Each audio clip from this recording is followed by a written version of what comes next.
Assalamualaikum warahmatullahi wabarakatuh. Kita ketemu lagi di pertemuan kedua dalam tema konsep hukum bisnis syariah.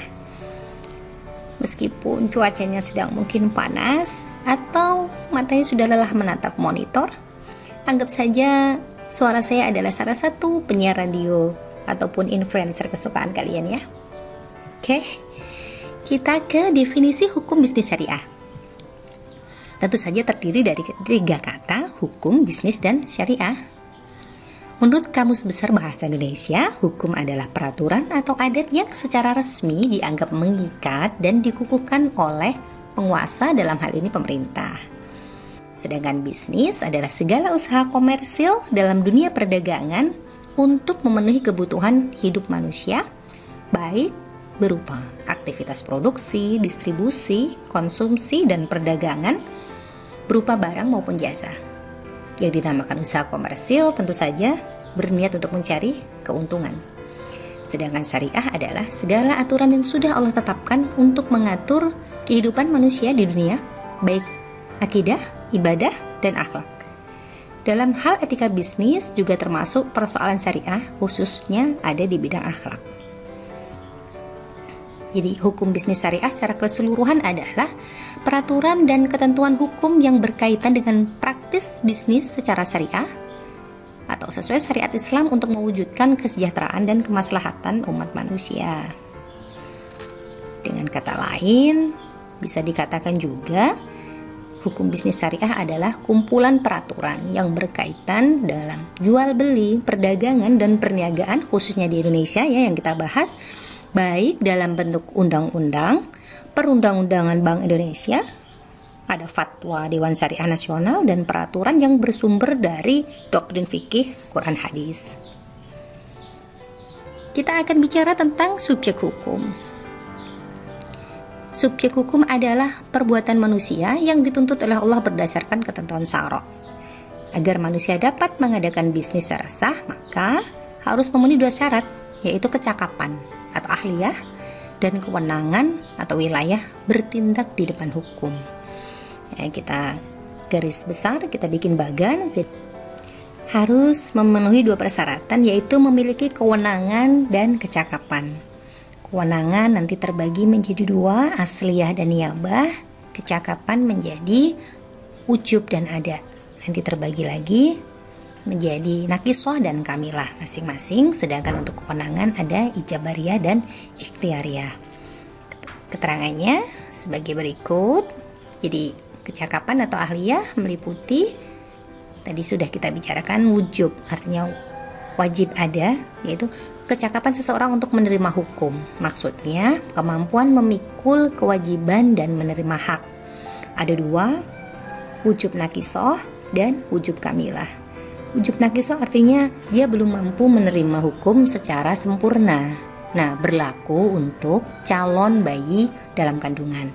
Dikatakan tidak sempurna karena calon bayi hanya mampu menerima hak, tetapi tidak mampu mewakil kewajiban.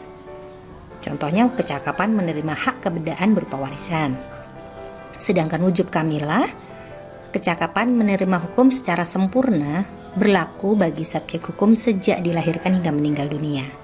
Dikatakan sempurna karena dia dianggap mampu memikul kewajiban dan hak. Sampai di sini paham? Oke, kita lanjut ke kecakapan al-ada, yaitu kecakapan seseorang untuk bertindak hukum secara aktif. Karena bersifat aktif hanya berlaku bagi subjek hukum yang secara alami atau jasmani gitu ya, telah memiliki kemampuan bertindak hukum. Ada dua, yaitu ada nakisoh sama tidak sempurna atau belum sempurna, berlaku bagi subjek yang masih dalam usia tamyiz atau anak-anak. Karena dalam beberapa kasus usia dewasa adalah menjadi salah satu syarat sahnya akad gitu. Misalnya ada kejadian kemarin, salah satu anak artis gitu ya, dia tidak tahu ini kejadian betulan ya. Jadi bapaknya itu punya mobil mewah, dia itu tiba-tiba saja main jual ke teman bapaknya. Jadi harganya itu sebenarnya harusnya sekitar 500 juta, hanya dijual 300 jutaan. Dan itu diiyakan, dianggap beli beneran, maksudnya dijual beneran gitu ya. Setelah sampai rumah bapaknya ya sudah gitu. Artinya secara hukum sebenarnya boleh dibatalkan karena itu masih anak-anak gitu, dia tidak tahu. Tapi ya sudah, atas nama istilahnya persahabatan, bapaknya merelakan mobil itu gitu ya, dijual anaknya. Alasannya itu sangat ya bikin haru atau apa, dia bilang saya itu mendapatkan anak saya itu lama sekali gitu lah. Dan setelah dia ada dan dia bahagia dengan itu, ya sudahlah gitu. Ini salah satu cerita ya. Yang kedua, ada kamilah, artinya menerima hukum secara sempurna, berlaku bagi subjek sudah dewasa hingga meninggal dunia. Yang kedua, syarat tadi menjadi subjek hukum adalah wilayah atau kewenangan, meliputi wilayah asliyah, kewenangan untuk bertindak hukum atas nama sendiri, misal mentasarufkan harta pribadi, melakukan jual beli gitu, mau digadaikan gitu. Wilayah aniyabah, kewenangan untuk bertindak hukum sebagai wakil orang lain. Jika mewakili atas dasar pilihan sendiri dinamakan niyabah al-ikhtiyariyah. Misalnya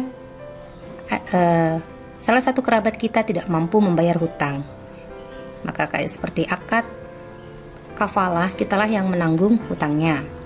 Atau melalui keputusan hakim, artinya melalui persidangan diputuskan secara paksa gitu ya. Paksa dalam arti dia harus menurut pada keputusan yang sudah ditetapkan dalam perundangan dan peradilan.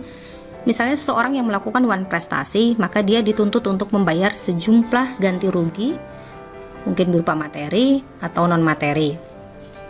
Itu dinamakan wilayah an-niyabah ijabariyah. Dalil hukum bisnis syariah. Dalil syariah tentu saja yang berasal dari Quran, ijma, hadis, dan qiyas yang terkait segala ibadah muamalah. Sedangkan hukum negara bisa berupa kitab undang-undang hukum perdata, undang-undang hukum dagang, peraturan Bank Indonesia, fatwa Dewan Syariah Nasional MUI, dan undang-undang yang terkait hak atas kekayaan intelektual, dan banyak peraturan lain yang terkait dengan perdagangan, industri, dan kerjasama ekonomi. Apa hubungan sumber hukum dengan hukum bisnis syariah? Sebagaimana yang kita tahu, keutamaan hukum bisnis syariah adalah penerapannya berdasar pada prinsip syariah. Sehingga jika ditinjau dari pendekatan usul fikih gitu ya, hukum bisnis syariah adalah produk turunan dari hasil pengembangan akad-akad muamalah terkait. Kita kasih contoh letter of credit atau LC syariah. Tidak ada teks yang langsung menyebutkan tentang LC sebagaimana jual beli, utang piutang, gadai gitu ya, di Quran, di hadis ada. Maka LC diistimbatkan pada dalil wakalah, yaitu pemberian kuasa pada orang lain untuk melakukan transaksi sesuai kehendak yang memberi kuasa. Sebagaimana yang tercantum dalam surat Al-Kahfi ayat 19, surat Yusuf ayat 55, Al-Baqarah ayat 283, serta kisah Nabi Muhammad yang dimana beliau telah mewakilkan pada Unais untuk melakukan hukuman kepada Urwah membeli kambing. Jadi sebagai hukuman disuruh membeli kambing gitu ya. Dan kepada Abu Rafi untuk melakukan qabul nikah. Mereka berdua tidak diberi imbalan, sedangkan di lain waktu beliau menyuruh sahabat memungut sedekah atau zakat dan beliau memberi imbalan gitu ya.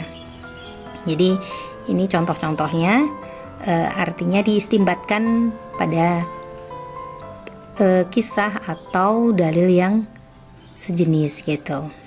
Ini saya ambil dari buku Yadi Januari Fikih Lembaga Keuangan Syariah halaman 115. Jadi ini materi kita hanya di pertemuan kedua, masih sangat singkat. Jangan lupa untuk selalu bahagia, selalu pesan saya ya. Dan bahagia itu sekarang. Karena kalau mau minta izin pada siapa? Wassalamualaikum warahmatullahi wabarakatuh.